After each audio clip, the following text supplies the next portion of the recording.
What's up people, this is Vishal and I'm back again with another video. It's been long time since I recorded anything, but there is a lot of things happening and you'll know everything about it very soon. Now coming to the video, a few weeks back I posted a poll on my channel, and based on your request, today we'll be looking at creating a React application from scratch without using Create React App, which is aka CRA. So it's late night and I'm very sleepy, so without wasting much time, let's jump into the video.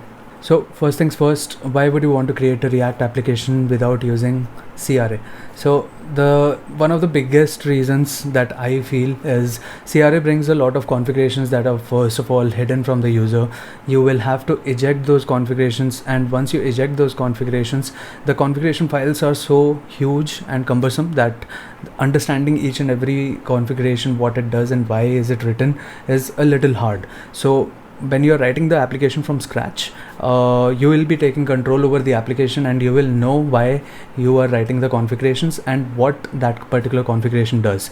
Of course, there are a lot of pre-built configurations that are provided by the CRA. You can of course build over your base configurations anytime. Just for example, you can add code splitting later in your application and so on, right? So now that this question is clear, let's look at the screen and understand how we'll be creating our React application from scratch. So let's start by creating our application directory. So I'm already in my projects folder and I would want to create my application over here. So let's create our application React No CRA. So let's cd into that. Right, so there is nothing in this application right now. I'll run yarn init on this and let's go with the defaults over here. We'll not really add anything. Now that the project is ready, you will see a package.json file created into this folder. Now choose your editor. I use WebStorm, you can use whatever you want, and let's open this application into our editor. So we know that there is just a package.json file that is there in this project right now. Let me zoom in a bit. Yeah, so we can see that there is only a project.json file over here. I'll just update the name to this so that the editor is happy.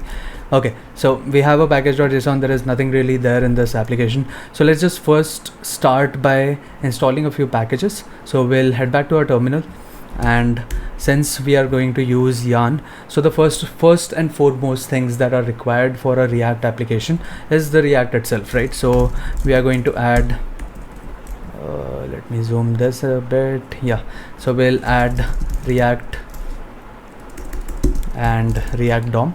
Okay, so notice that I'm adding them into the dependencies, not the dev dependencies. So the reason why these things are added into the dependencies is because we want React and React DOM to be present in our bundle, and the bundle that is going to be served onto the website will have the instances of React and React DOM.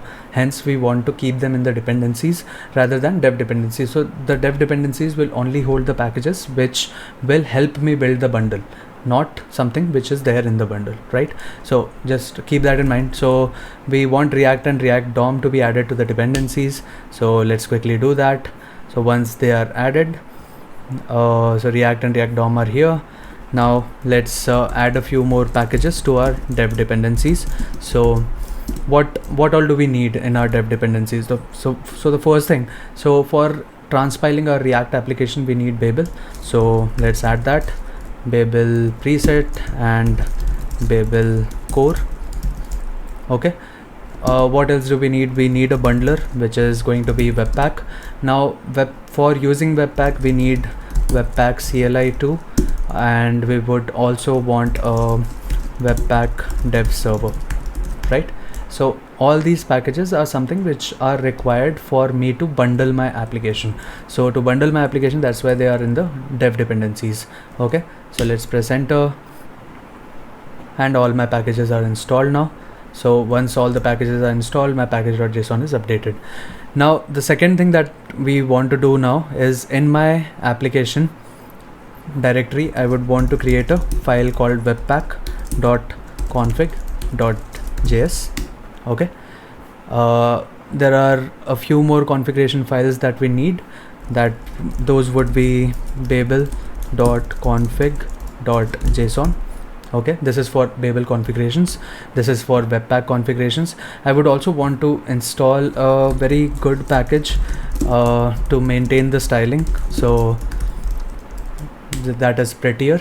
Okay, so all these packages are required for my application to bundle. Now Prettier is something which I basically installed for keeping consistency in the code styling and across my application. So before writing any of the configurations for Webpack, Babel or etc., I would first want to write the configuration for my Prettier so that I maintain a consistent code styling across my project. So let's quickly go to our browser and look for Prettier configuration. So for the configuration file, so Prettier configuration files can be of the following types. So I'll just go with .prettier rc.json. So let's go to our project again. Let's create a new file, and this is my Prettier configuration file. Now inside these configurations, what do we do? So let's just quickly scroll through all the configurations. So what happens with Prettier rc.json, as soon as my IDE detected that there is a file about Prettier configuration, it starts asking me use code style based on Prettier on this project. I would just select yes. Okay, so now what are those configurations? So let's look at some basic configurations. So there are some basic configurations over here. Let's just copy a few of them. So based on my needs, I will be adding those things. So trailing comma ES5, which is something which I want. Tab width, I like to be 2 spaces. Semi, I don't want this. Single quote, I want true, right? So whenever I let's say write import React from React, so there will be no double quotes over there. It will be using a single quote throughout the project. What else do we need? So let's quickly look at the options. Print width by default is 80. I am okay with it. Semicolons, quotes, JSX, trailing comma. Okay, there's bracket spacing, which is something I like to have. So once you enable this configuration, your objects will have a padding between the keys and the values, right? So this is something which I want. So let's do that. So bracket spacing, we want to be true. Okay, now the Prettier configuration is ready. I'm using WebStorm. So in WebStorm, there is a configuration for Prettier over here. So where I can just say on save. So whenever I save a file, it will automatically run the Prettier CLI and fix any of the things, code stylings that are there in the project which are not aligning with the Prettier.json. Okay, so I'll just enable this configuration, apply and okay. I'm sure there will be similar configurations for Visual Studio Code as well, so please look at their documentation for that. And once this is ready, now let's go to our webpack config.js. So the first things first, so what does webpack configuration require? So it requires a exported object. So we will just quickly write module.exports equal to an object. I'll zoom in a bit. Now inside this object, so your Bible for writing this configuration is your webpack documentation. Always have it open. Okay, so webpackjs.org, let's go here, documentation. So first of all, very important things are entry point. Okay, so this is the entry point of your application. So we will specify this first. So we'll go here, we'll type entry.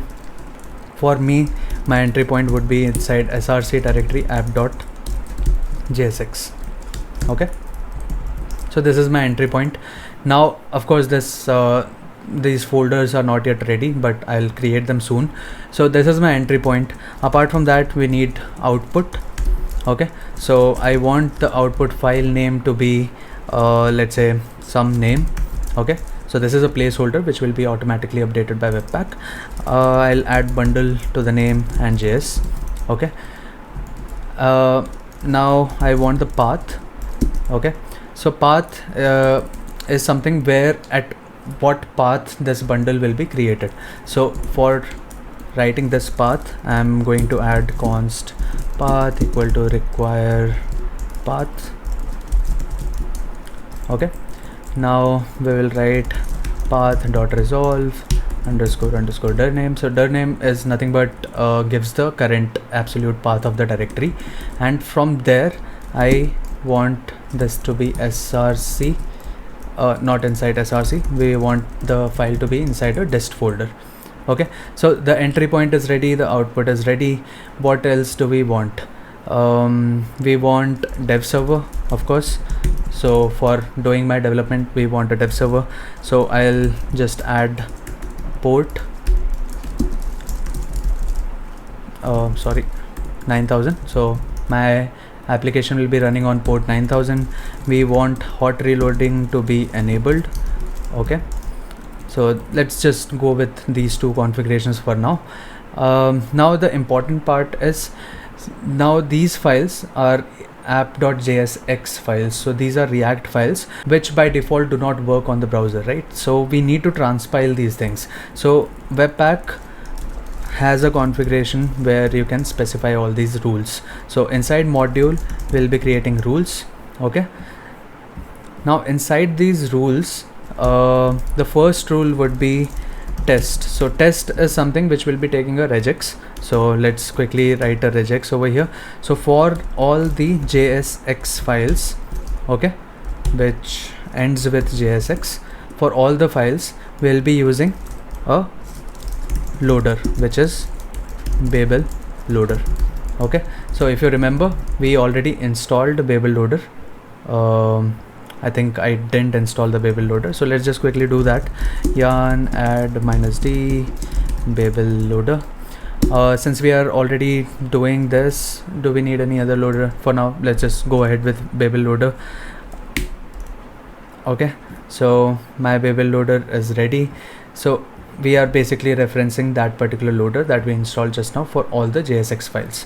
Okay, now so this is my basic configuration. Now let's just create these folders. So we'll go to our app directory, create a file called src/app.jsx. okay, so my app.jsx is ready. Now for writing a very simple component, I'll just write import react from react, and we will use import react DOM as well. So since this is the first component which has to inject somewhere, right, so we need to use react DOM as well, and using react DOM we'll be injecting our component. So we'll write react DOM.render, and for now let's just add a simple hello world over here. Okay, so hello world is ready. Now we want to inject this inside a DOM tree that is already available. So for now let's just write it, then we will create the files. Okay, so we will write document.get element by id, and we will call this as root. Okay, so this is my react DOM.render. So entry point is this. From the entry point I'm injecting my React application, basically injecting my React component into document.getElement by id root. Now where is this root? So for defining this root, we'll be using another Webpack plugin called HTML Webpack plugin. So for the configurations, again you come to Webpack documentation, just search for HTML Webpack plugin. Okay, so HTML Webpack plugin is a dev tool again, so we need to install it inside the dev dependencies. So let's quickly do that.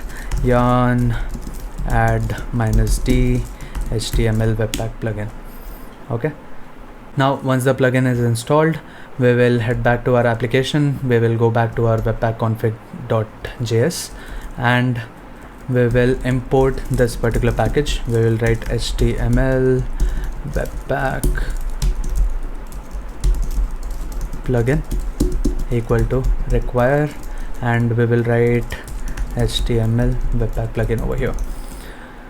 Now we need to use this plugin. So in the Webpack configuration, we'll simply add plugins, and this is an array, so we will just instantiate this particular configuration, and this takes a few options. So now if you look at the options over here, so HTML Webpack plugin takes an option called template.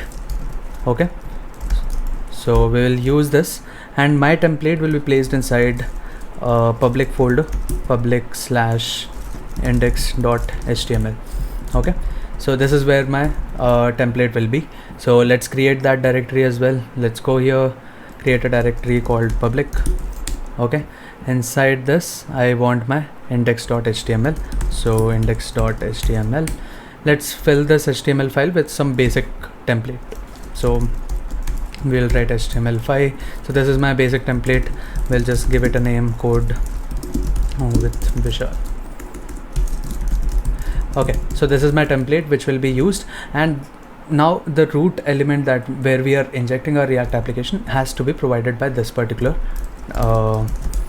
template. So we will write dev, we'll provide an ID over here which will be root.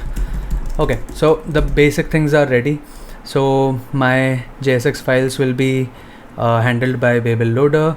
Now Webpack configuration is supposed to use the HTML Webpack plugin and render the first HTML page, and inside that HTML page we are going to inject our React application in the root DOM.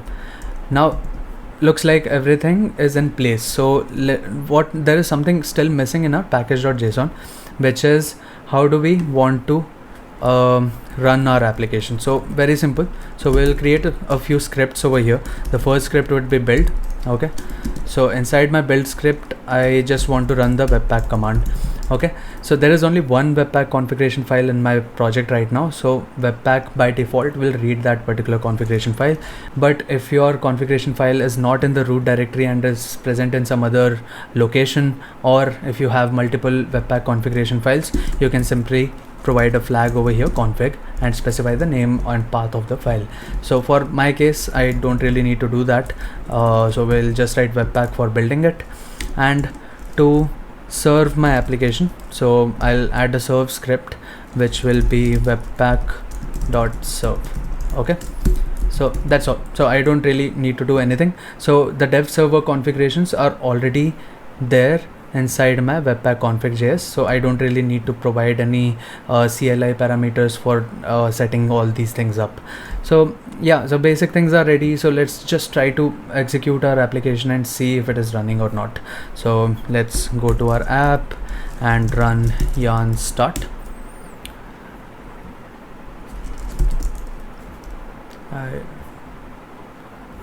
I named my script as serve, right? So let's just name it as start, easier. So let's just run yarn start, and there is something missing, invalid JSON.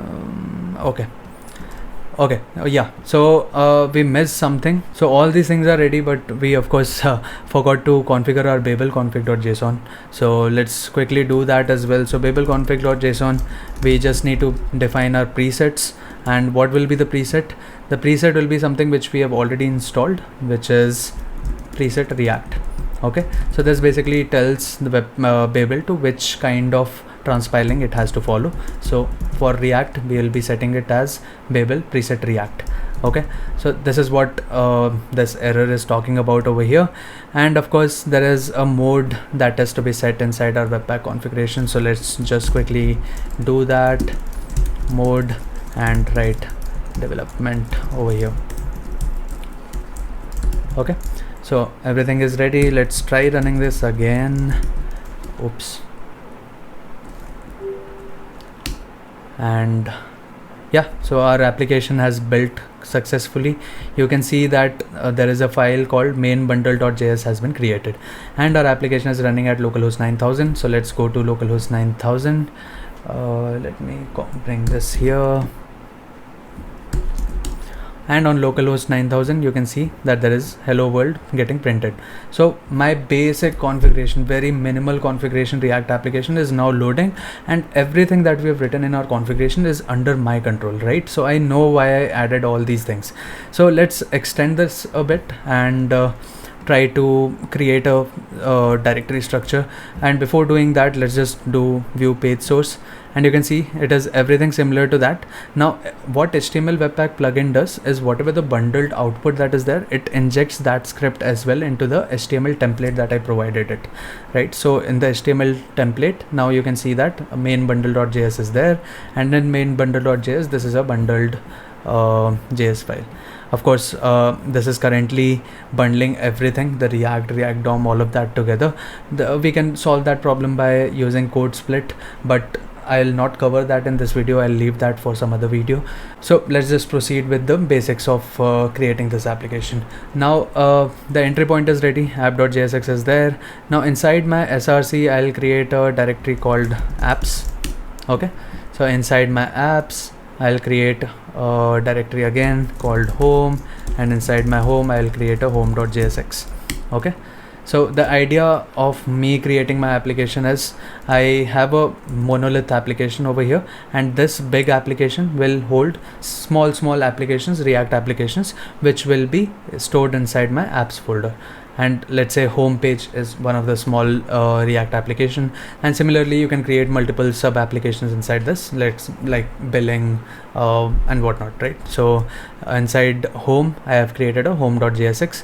Of course, I would want to style something, so I would also add a file over here, home.module.css.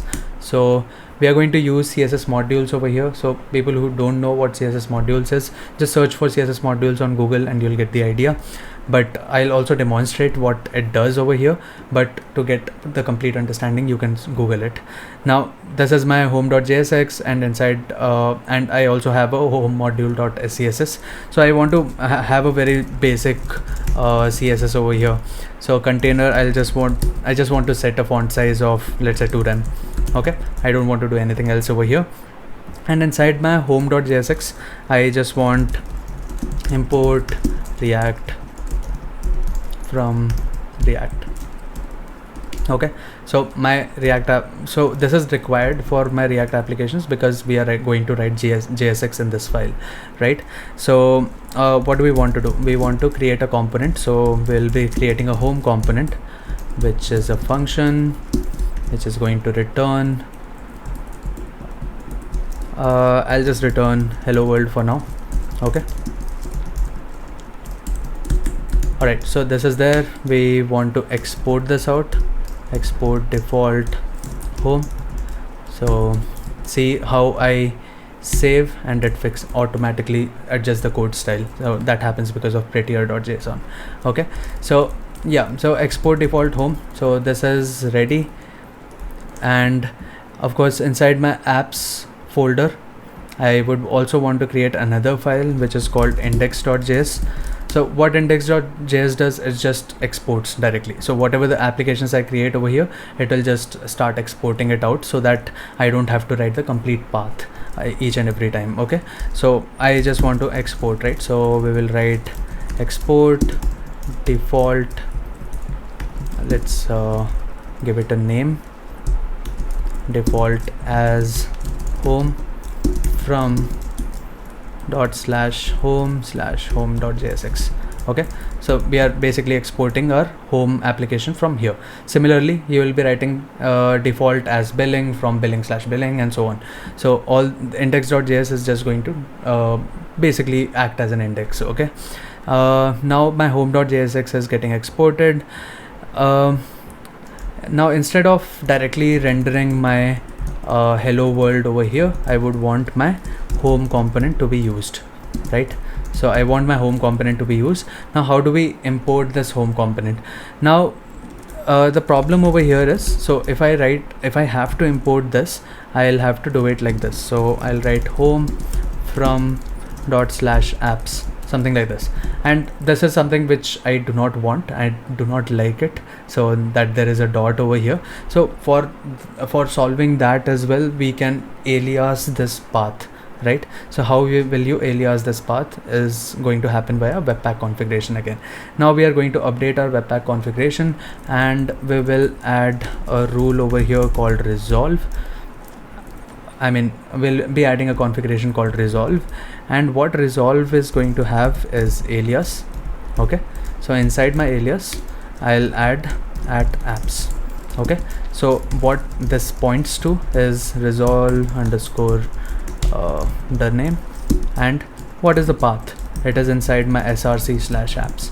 So this is how we are basically telling that if I anywhere in my application, if I write @apps, that means this path.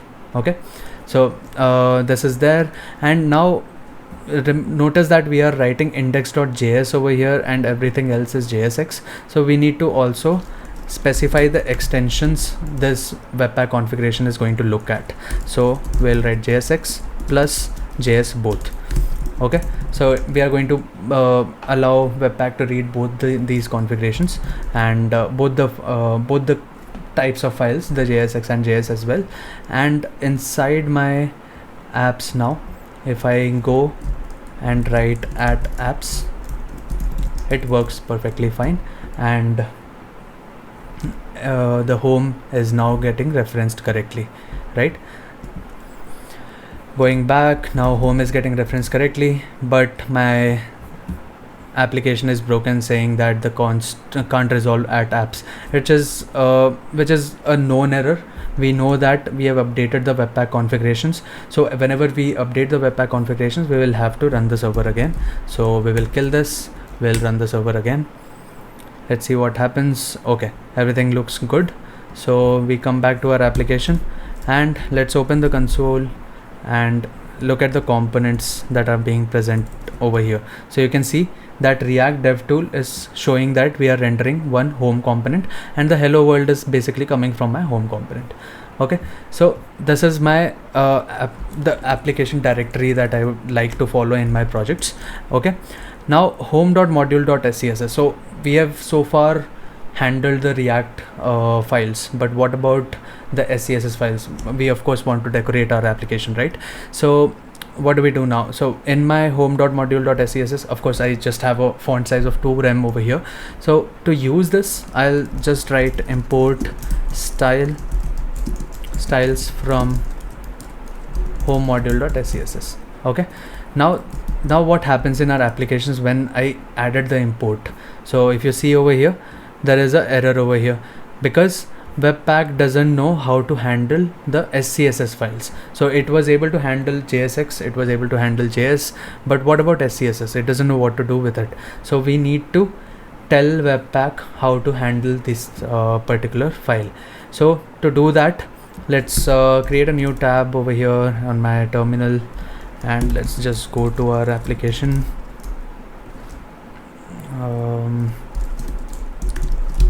Okay, now in this I want to install a few more packages here on add -d.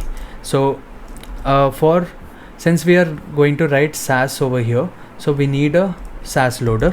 Okay, so we need a Sass loader, we need Sass.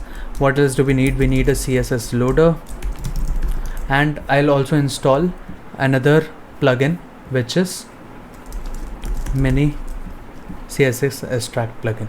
Okay, so what this plugin does, once everything is bundled, from that bundle it extracts out all the CSS and creates a new file for the CSS, and that CSS file will be injected into our index.html file by HTML Webpack plugin. Okay, so this is why I would want the CSS to be extracted, so that I have my CSS files away from the bundle.js. Okay, so for mini CSS extract plugin, this is how we install. So that's what I'll be writing over here. So I'll just copy mini CSS extract plugin and write mini CSS extract plugin over here. I think that's all I need. So let's do that. Let's install this quickly, and once this is installed, I'll come back to my configurations and update the rules over here. So we have already written a rule to handle JSX files, but what about my Sass file? So we will write SCSS. Some people would want to write Sass. Okay, so Sass and SCSS syntaxes are little different. You can look at the documentation and you'll get the idea. So we will be writing something like this. Okay, so it can either be C or A. So for all these kind of files, I'll be using an array of loaders. So the first things first, so we are writing our styles in SCSS format. So the first thing, which will be the last element in the array, is going to be Sass loader. Okay, so this is the first thing which will be working on the particular SCSS file, Sass loader. It converts my SCSS into simple CSS. So for that, now we'll be writing CSS loader. So once it is converted into CSS, now we'll be using CSS loader, and then we will be passing it to mini okay, I have to import that. But yeah, of course, before doing that, I would want to write this CSS loader in a different way. So we'll be writing loader as CSS loader, and we'll be writing some options to it where I'll specify that we are using modules. Okay, so this is basically just telling that we are going to use CSS modules. Okay, so we are just saying that using CSS loader and modules to true. Now we just installed another plugin, so we will just use I don't remember the name, so I'll just write and require mini CSS extractor plugin. So let's just copy that here, mini CSS extract plugin. Okay, so we'll copy this, and inside my plugins I'll first add this plugin over here because we want our CSS to be extracted from the bundle, right? So we'll be adding it. And another thing that we would want to do is, after the CSS loader, we will specify this. Okay, so all of this is there in the Webpack configuration. Okay, so all of this, whatever I'm writing over here, is there in the Webpack configurations already. So just don't get confused with how I'm writing or how I'm thinking of writing it in this way. Okay, so so I think everything is ready in my Webpack configuration to handle CSS files, right? So all I need to do, since we updated the Webpack configuration, I need to rerun the server. So we'll kill this, we'll start it, and now my application doesn't complain anything, right? So let's go to our application. Oh, nothing changed because we have just imported and not used it. So we'll write class name styles.container. So this is the advantage of using CSS modules. It basically works as a code. I don't have to write a string over here. It works as an object, okay, which points to font size 2rem. So as soon as I've updated, because of hot reloading that we have enabled in our Webpack dev server, it must have updated automatically over here. Okay, so hello world is now having the style of is having a font size of 2rem. Now let's quickly look at the inspector and see the DOM structure. So if you look at the DOM structure, you will see that there's a root which is getting provided by our HTML Webpack plugin. But what happened to our class name? So what CSS module does, it will add a gibberish class name to whatever the class name I provide over here. Okay, so whatever the class name I write over here, it will just translate into a gibberish, and that's what we are seeing over here. Okay, and all those styles are still applying correctly. So this is you can see that the styles are working fine now. What next? So the next part is the final part. I will not cover more than that, was basically adding a router to our application, which basically makes our application a single page application where you can add routes and switch between different components. So I already have a home.jsx. So let's quickly add React router as well. So React router is something which will be a part of the bundled application, right? So we will add that inside our dependencies, React router DOM. Okay, so once this is installed, all I'm going to do is inside my src, I'm gonna add another file called approutes.jsx. okay, so this is very straightforward. There is not really a lot to do over here. So I'll just add import React. Okay, so we will also import my React DOM, React router DOM. Okay, and from this I just want routes and route. Okay, so all I'm going to do now is const app routes equal to this, and here we are going to define our routes. Okay, I don't know why my editor is complaining about this, but in the latest versions of React Router DOM, the switch has been replaced with routes. So this is what I'm writing. The application won't complain about it, but I don't know why my editor is facing this problem. Well, I'll try to solve it later, but we know that routes is present, and I'll be creating a route over here. So I'll be creating a route over here, which will be the index route, that is slash, and this is supposed to render an element, and that element is going to be my home component. So far our home component was directly getting injected into our React DOM, but now it is going to be injected by React Router based on the path. Okay, so of course I have not completed writing this part yet, so let's quickly do that. Export default app routes. Now app routes are ready. Now let's go to our app.jsx. Instead of importing the app over here, we will write import app routes from /app routes. Okay, and of course the routes need a kind of router before it renders the routes, so we will import a router from here. So again, React Router DOM, and we want a browser router. Okay, so let's just write it in whatever way. I'll not worry about code styling because Prettier is going to take care of that. So browser router, and we will want our app routes to be loaded here. Okay, now Prettier has taken care of beautifying it. So now my app routes is getting loaded, and it sees that there is a slash path, and it is supposed to render the home application now. So home is something which I have not yet imported, so let's solve that too. Import. Again, we have already created an alias, so we can directly write @apps and write it like this. All right, so I think it is already loading. Let me quickly check. So yeah, so if you look at React Router, if you look at React DevTools, you can see that my router is completely loading the application fine, right?